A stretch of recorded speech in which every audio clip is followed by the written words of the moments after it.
Today we are going to go talk about the news. Let's go.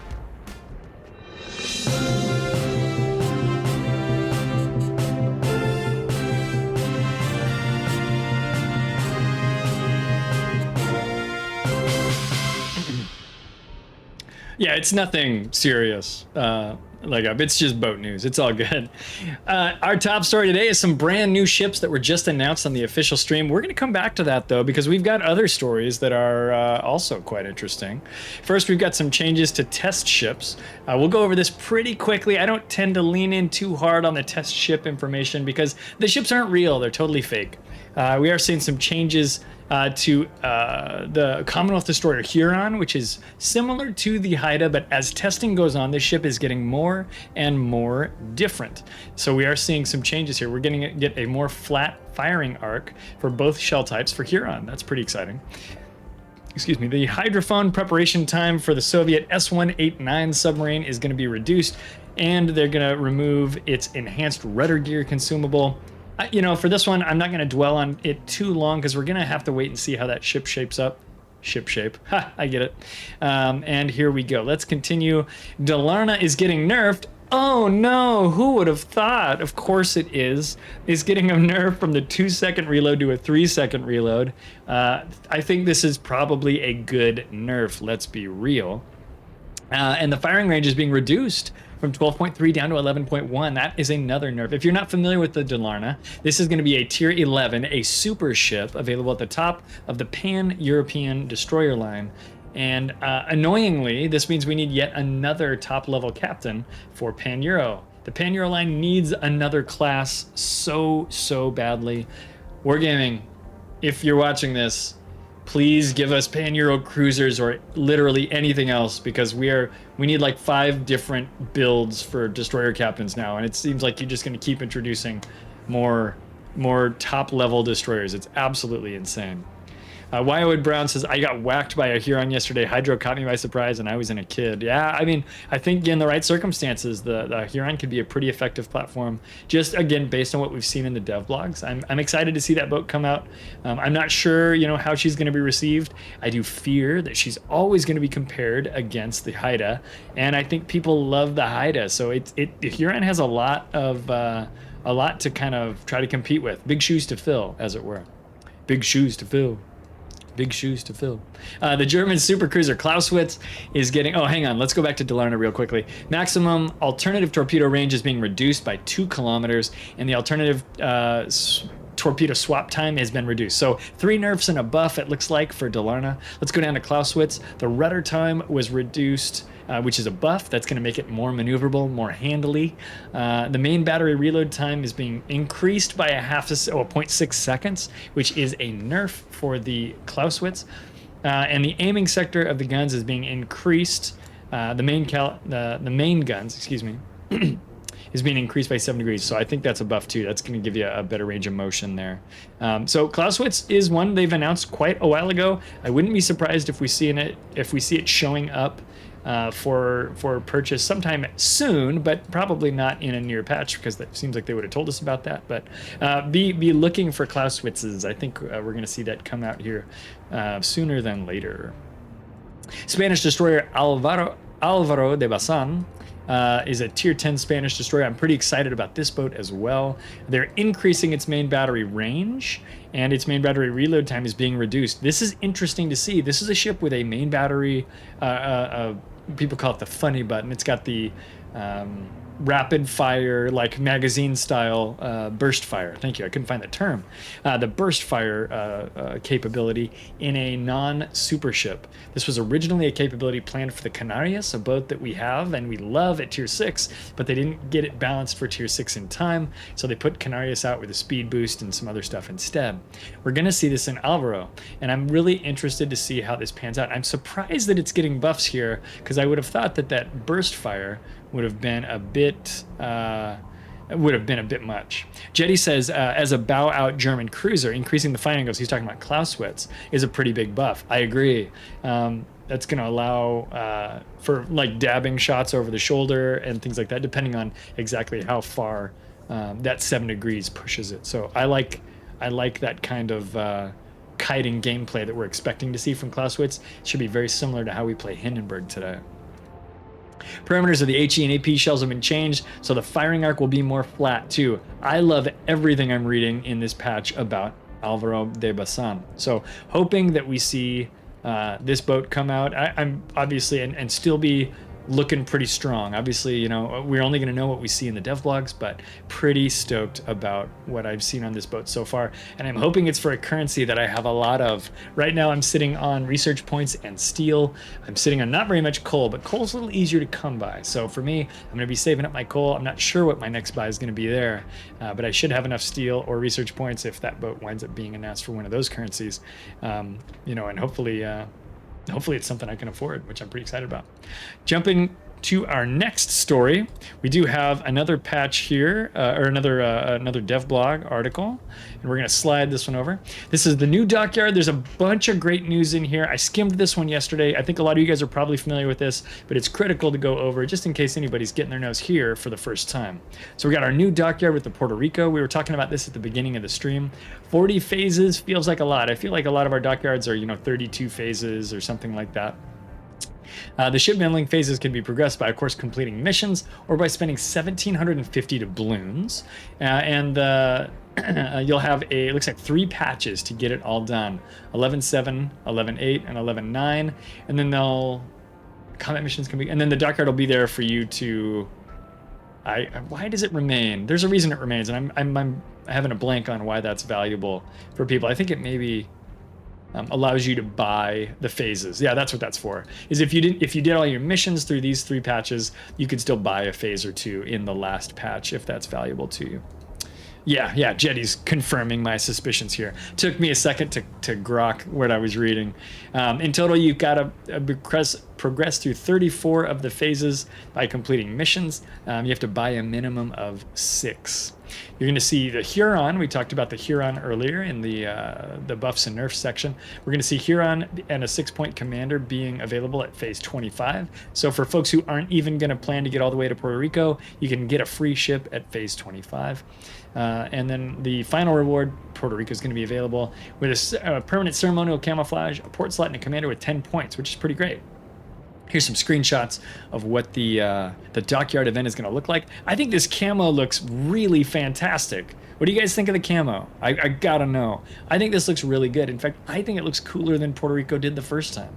And I think in a way, they're throwing that out there to say, hey, if you already did the Puerto Rico, not only will you get the steel ship, but there's a cool camo in it for you, because I'm going to bet that those players still get the camo.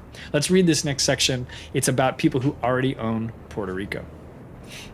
Scott says, I like it better than the 2 camos I have for PR now. I agree, dude. I think it looks really good. DG says, odd that a Commonwealth Canadian ship would be a step towards an American ship. Yeah, it is a little odd, but that's okay. I kind of like that you get to dabble in a couple of different countries there. I think that's fun. I'm stoked about it. It says, if you already own Puerto Rico, upon completing the shipbuilding, you will receive a Puerto Rico certificate, and special armory section will be available to you. You'll be able to exchange that certificate for 35,000 doubloons, 33,000 steel, 63,000 research points, or 264,000 coal, whichever is your choice, for completing the shipbuilding. So that is pretty stoked. It says, or I'm pretty stoked. That's pretty rad. You'll be able to purchase any other tier 10 research ship. That is cool. So 35,000 dubs is pretty good. Let me tell you real quick. We divide that by, that's $140 is what that is in US currency. So 140 US buckaroos if you complete it there. Now, you're going to spend some dubs to get those dubs, right? So there's a little subtraction we've got to think about there, but bear that in mind.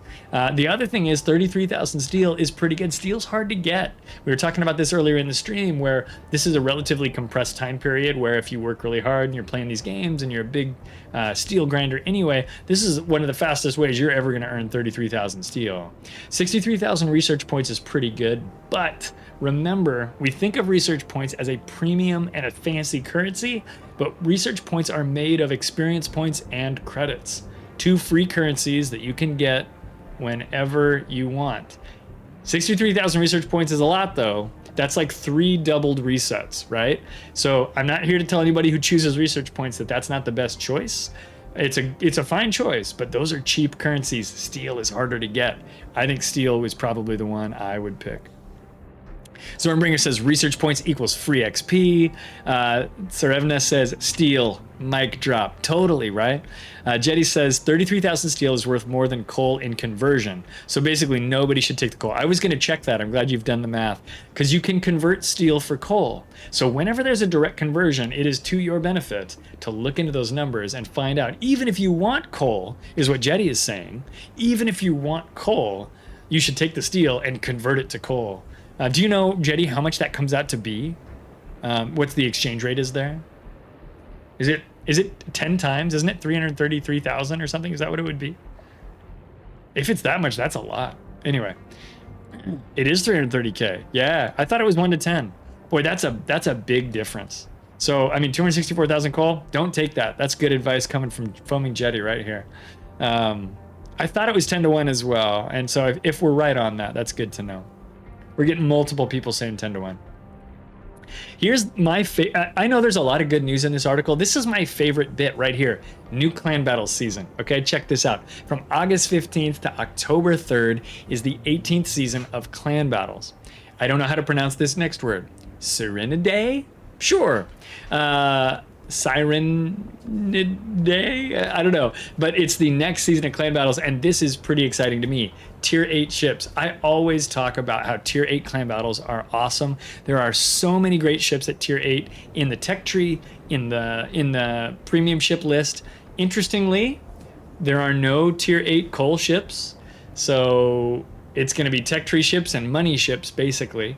And so there's a lot of ships available at Tier 8 for clan battles. It's going to be in a 6v6 format, which is good for smaller clans and not great for clans that normally have like 8 or 9 people show up. So I think there's going to be a lot of great ships here. Scott and I are planning on doing a what ship for clan battles session for this, so stick around if you guys are interested in talking ship with us. If you've seen our steel videos or our coal ship videos or our previous brawl ship videos, we're going to do something in that format where we talk about all of the cool Tier 8 ships that exist and which ones we think we're going to see in clan battles, which ones we think we're going to take into clan battles, and which ones we think you're going to have to fight in clan battles, which I guess is the same as the first one. So if you guys are interested in that, hit us up with a follow here. We'll announce it ahead of time so that you know it's happening, and we'll make sure that that you guys have the opportunity to show up and be a part of that stream. Of course, if you can't make the stream, I tend to cut those into YouTube content, and the VODs are available on Twitch for I think 2 weeks, 10 days after that. So even if you're not able to join us that night, we'd love to have you be a part of the show. Scott says we started talking about it like 5 o'clock tonight. Yeah, it was like 4 hours ago. I was not buying toilet paper. Actually, I got that on a previous trip. What was I buying at Costco? Spam. I bought some Spam. And I got more invisible sodas. Cheese. It doesn't matter. You guys don't care what I got at Costco. Brawls are coming back. And this is exciting, too. Brawls is doing wacky stuff, dude. Dude, I like the idea that at Wargaming, they have a bunch of nerds in charge of making ranked happen. They've got a bunch of geeks in charge of making clan battles happen. And they put a crazy person in charge of making brawls happen, right? Check this out. The first brawl is 12v12 Tier 6 battleships. It's only battleships. Is that right? Am I reading this correctly? We are only playing battleships. 12 battleships versus 12 battleships. You might rent the whole seat. You're only going to need the edge. It's battleship mania. It's crazy to me. I love this idea. It's stupid. I cannot believe how dumb it is, and I love it. Let's go. The second brawl is 4v4 Tier 4 ships. Why? I love it. Yes, Tier 4 gets no love, and brawls are a place where we as a community can go out there and play a bunch of dumb Tier 4s, dust off those Imperator Nikolais. I want to see your Yubaris. Get that Ishizuchi ready. Let's go. This is going to be cool. We can take 1 carrier, 3 battleships, 0 to 3 battleships, 0 to 3 cruisers, and 0 to 3 destroyers. I just do not believe that they did anything loosely competitive in this. Even if Brawls is not really competitive, it's kind of like nonsense, tomfoolery, and fun. But dude, let's go.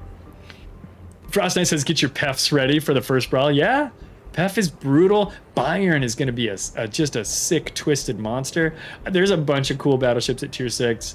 I don't know. I'm gonna have to think about this. We may need to do a session where we talk about Brawls as well, because this is nonsense, and I just cannot wait. So that's a 4v4 session. Stoked about this. The third Brawl is late August, leaning into September. We're going to be doing 3v3 tier 4 ships as well. It looks like the class limits are a little bit different just because it's a smaller number of ships, but very similar. Very, very much. BB only time for the worst fight, says Iron Wolf. For sure. Zorn says Prince Idol Frederick. Faux show. Love the idea of the PEF. Get that out there. Scott is talking Nikolai for the tier 4 competition. I can't wait, dude. We need to get a bunch of streamers together to do Brawls 12v12 battleships. Like I jumped in with a group when the 9v9s were here. That sounds like a dumb thing to do that we have to try. So maybe we can organize something. That'd be fun. Excuse me. Sorry about that. British Battleships Part 2. The Port of London has been updated. They made it all pretty. They even put I think that looks like the London itself right there. They added a new Heyday of Industry container up in here. Fleming Jetty says the real question is how many Issei torpedoes will it take to one-shot enemy BBs? Oh my gosh, can you imagine an all Issei's division? 12 Isseis. I want to be a part of that. Oh, when the Isseis go in that number, when the Isseis launch their planes. Let's see, camera improvements. Ooh, they teased this like 6 months ago, I feel like. They said, hey, we're going to fix the camera from spotting plane so that you can like raise and lower it. And this is happening now. So the player now has 2 camera positions to choose from when you're using spotting plane. You can bring it back down when you're shooting something that's a little bit closer. This is very, very exciting stuff. I want to do this. I want this in the game like tomorrow, right? So this is going to be good. I love spotting plane. The high angle is great when you want the high angle, and it's terrible when you don't. We got a shout out there for Foaming Jetty, by the way. Check him out. I know we've had a couple opportunities to advertise his stream, but I haven't called it out myself. We've had good moderators doing stuff and bad streamers, so welcome, guys. If you haven't checked out Foaming Jetty, he's one of our North American CCs and just an all-around good dude. Get over there and enjoy his show. We also got a shout out for Marangana. Bowmaster is going to counter Sue here. Get over to Marangana's stream as well. So excited about the new camera changes. That's going to be good stuff. Improvements to submarines. Some might call these improvements, some might not. The hydrophone consumable is being split into 2, the upper lookout hydro locator and the low frequency hydrophone. I actually think this is an interesting change. The upper lookout hydro locator shows the position of surface ships and illuminates bottom topography. The low frequency hydrophone spots submarines. These guys get to choose and act on these 2 different things independently. It's no longer a one size hits all, smash the big red button and you spot everything around you. I don't know if I think this is a nerf or a buff for submarines. Yeah, I think it could be both. I think it's probably more a buff, but I think there's a lot of opinions on this because it allows them to utilize those tools independently. That should grant the submarine captain more power. I think a lot of submarine captains are not skilled enough to probably use both of these independently, and some of them will be very skilled and they'll benefit from this. So it kind of depends on what we see happening here. I'm interested to see how this shakes out. I think it's a good change for the class, regardless of your opinion on submarines. So we'll keep our eye on that. There's a few other things going on here. Disabled, let's see. Disabled guaranteed detection for submarines in the submerged position. We'll change comparison. That's interesting. Due to the interaction patterns of submarines, they often accidentally detect each other. This causes them to get caught in an airstrike and also forces them to engage in a duel without being able to get out of it safely. Hang on. That sounds like being a destroyer and having to fight a submarine. It's almost like you're fighting a submarine, you know, because that's the only thing you can do when you're fighting a submarine, because it involves you driving your destroyer on top of them while you're being shot at by everyone. It would suck to have to do 2 things at once. Can you fix that for destroyers too, please? I don't want to be a gripey guy. That's one of my gripes, though. Disabling the guaranteed detection will make submarine play more comfortable, and so on and so on and so on. Dude, yeah, I don't know. Subs don't need to play by the rules. Yeah, thank you, Jetty. Visual changes. We're seeing some improvements to the Holland, I should say to the Pan-European destroyer camo line. These are beautiful camos. I only unlocked like 1 or 2 of them for the lower tier ships. I wish I had more of these because they're really cool. And it looks like they just got a little bit cooler. So for the folks who enjoy these ships, you're going to enjoy those camos as well. Hampshire is getting this gloriously decadent wood camouflage, this privateer camouflage, which looks pretty cool. And then the Incomparable is getting this wacky camo. I actually kind of like this one. Normally, I would say that's too many colors, Wargaming. Why don't you cool it on the Crayola? But I kind of like the way this looks for Incomparable. So I don't know how these are going to be acquired. It doesn't look like it says. If anybody knows, please drop it in chat how those will be acquired. I also really love custom captains. You guys know I'm a big fan of having wacky captains. These two both look cool. This guy has a monkey and an eye patch, which is pretty rad. He looks like he's a British captain. Makes sense with that privateer concept.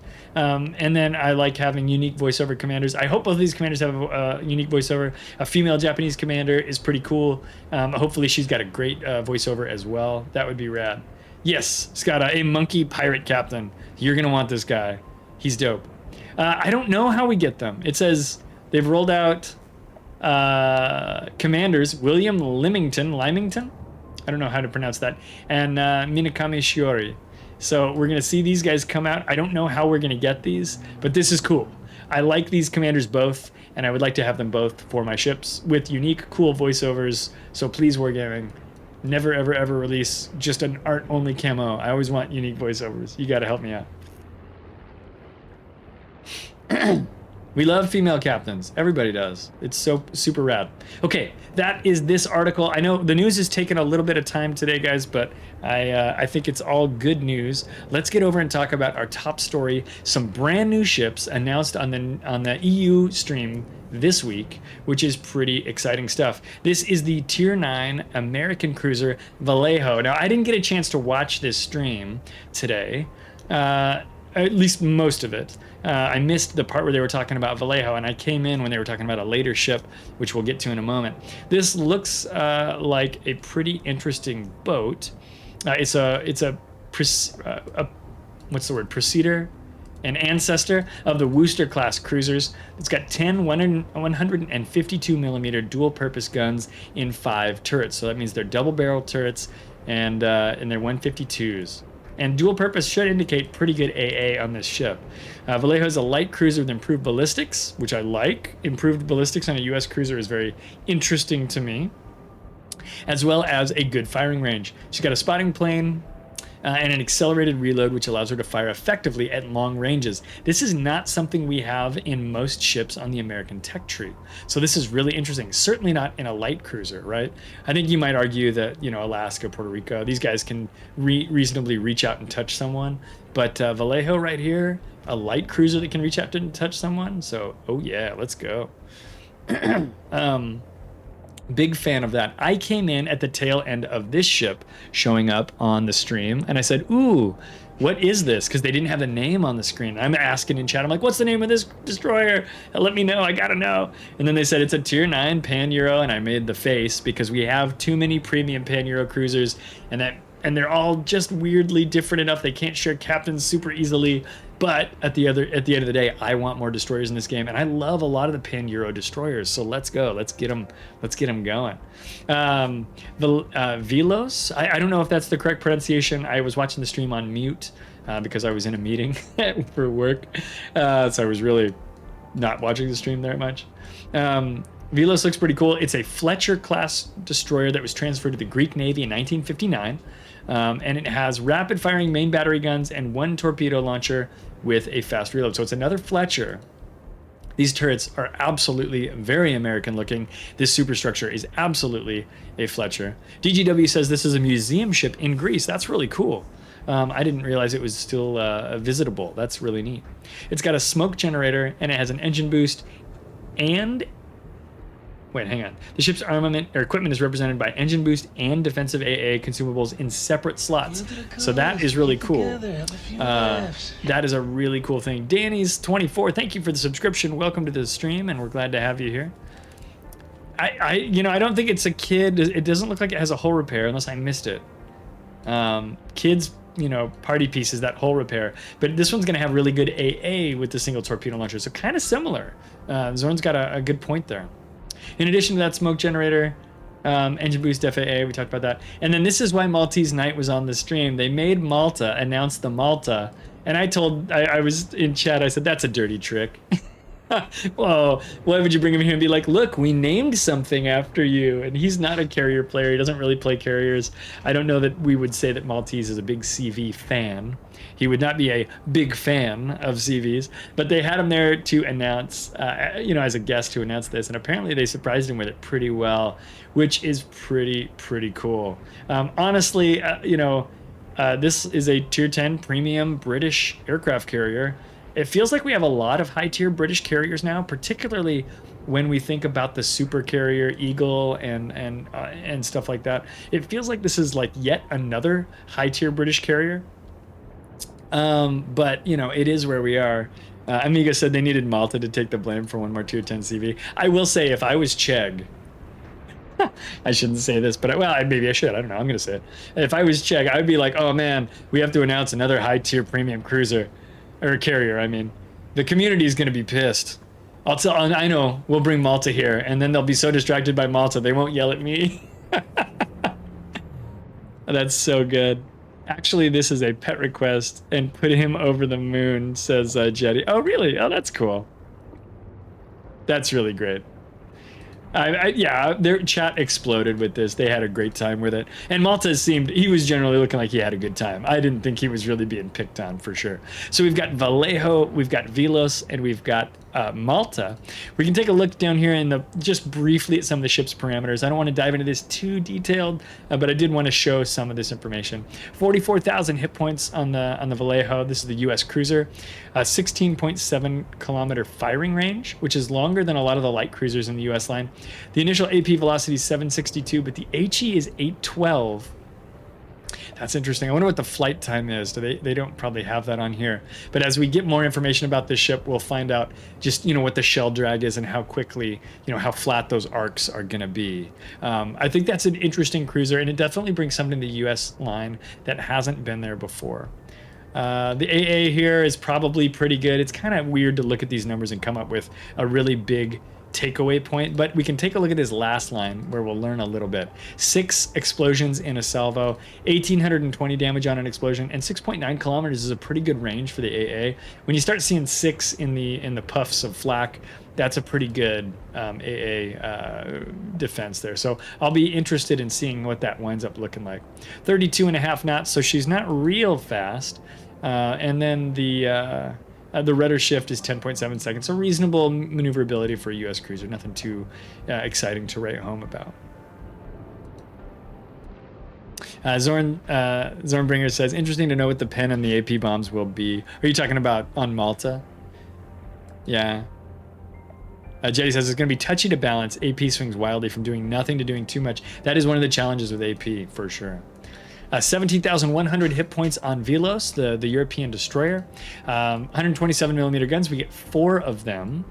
I believe Fletcher has 5. Is that not right? I think Fletcher might have 5 guns. So that's going to adjust the DPM there. The reload time is 2.2 seconds, though, so I bet you that makes up for it. And it's going to be pretty reasonable DPM. Torpedoes, 10.5 kilometers, 19,000 damage, 66 knots is pretty reasonable. With a 60-second reload time. That's really powerful. So this is interesting. 19,000 damage in a pan-Euro torpedo that reloads in 60 seconds. Now, it's only one launcher. This is intriguing. With 2.5 or 2.2 second reload on the main battery. They gotta nerf this, probably, right? I don't know. I guess we'll see what happens in testing. This looks interesting. This looks more interesting than I thought. Because this doesn't say 8,000, because it says 19,000, that's going to be brutal. The detect is 1.4, which I think is pretty common for American ships. I think that's pretty reasonable. AA here, just 3 puffs, but again, it's a destroyer. 1540 and then a 5.8 kilometer range. So good range, reasonable puff damage. DPS is obviously much less than the cruiser, but not bad, I don't think, for a destroyer. I think that'll work for you. You'll swat a fly or two as they're coming to get you. Torp speed is good, 66 knots. It's lower than a lot of the Pan-Euro stuff, but the detect is fine at 1.4. I think this is going to be a good boat. Velos just shot to the top of my list. Because it's a tier 9, we're going into the speculation zone. I need to bring my speculation zone graphics into the news. You know, it seems like this could wind up being a coal boat. You know, we could see it come out for coal, but nothing official has been announced on that yet. And then we take a look at the British carrier Malta. I am probably not the best streamer to talk about carriers and their strengths and weaknesses, but we'll give it the old college try here. 19 millimeter plating, 66,000 hit points. Not going to be a secondary boat with 5 kilometer secondary, so that's not what she's about. We'll leave the shells and stuff out of there. The aircraft here is probably where things get the most interesting. The attack craft, these are going to be your rocket planes, I believe. They're going to have 2,190 hit points, torpedo bombers 2,250, dive bombers being the heaviest duty at 2,320. The speed, your fastest planes are going to be your attack craft. So those are going to be your scouts at the beginning of the match. You're going to run out there and do as much spotting as you can. But none of these planes are, you know, they're not much slower. So you could really scout with whatever you like the least, right? It's always nice to do that initial scouting run with planes that you don't mind losing a batch of, because you'll come back and do something else there. Amigo says coal or maybe a research boat, talking about Velos up here. I think that's possible. Yeah, I could see it being an RP boat as well, especially with that torpedo armament. That's pretty crazy. The secondaries have me raising eyebrows. I mean, they're not special. That's not what this boat is about. A secondary build carrier is not a thing anymore. Not really, anyway. Attacking flight is 5 planes for the bombers, 4 planes for the torp bombers. So you're gonna get 4 torpedoes launched. You'll have 3 squadrons per, or 3 attack flights per squadron. And it looks like you'll have 4 attack flights per squadron of the rockets. That's interesting. Torpedo speed is pretty slow, 35 knots. It's not like unreasonably slow, but that's on the lower end, I think. CV mains, correct me if I'm wrong. But that's about as much as I'm going to be able to speak to the Malta intelligently, guys. Well, I thank you very much for being a part of the news today. This is something we do on the stream every now and again. You know, it's always nice to have somebody read the internet to you. Everybody likes having a story read to them. So we try to do the news every so often when there's big stuff. And both the NA and EU streams dropped dev blog articles this week. So I'm glad I was able to share those with you. If you're here on Twitch, we're going to go back and play a couple of games. If you're watching this later on YouTube, well, by golly, why don't you come hang out with us on Twitch? We meet over there about 3 times a week, and we'd love to have you join us for the live show. If that's not your bag and you're a YouTube-only person, I get it. Just stick around here. We'll keep having videos come out on YouTube as well. And until the next time, guys, take care of each other. Be cool, because the world could certainly use some positive vibes out there. And we will catch y'all in the next video. This has been the news on Clyde Plays Live.